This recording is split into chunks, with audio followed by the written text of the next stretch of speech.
Hey, welcome back to Bubba's home improvement videos and how to maintain your home. Hey, over my 40 years of working in people's homes, I had a very commonly asked question. I also did maintenance on 17 Target stores. I worked for Target for 3 years doing maintenance on stores. And one common problem that happened, we'd get phone calls from the pharmacy and they would say, hey, we have this terrible odor in our pharmacy, we don't know what it is.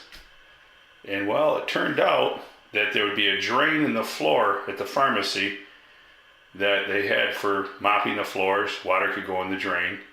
And what happened was nobody's mopping the floors and dumping water down the drain on a continuous basis. So the P-trap in the floor drain, the water would evaporate, allowing sewer gas from the street to enter into the building. The same thing can happen to your bathroom.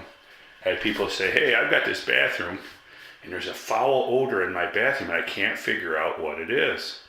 Well, it turns out they're not using the fixtures. If you're not using your tub or your sink, what will happen eventually, the water will evaporate out of it.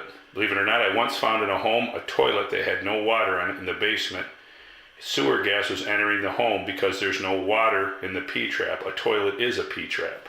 So what you must do, if you're not using a bathroom, come in and run the water. I recommend at least once a month, run the water so that you're filling the P-trap.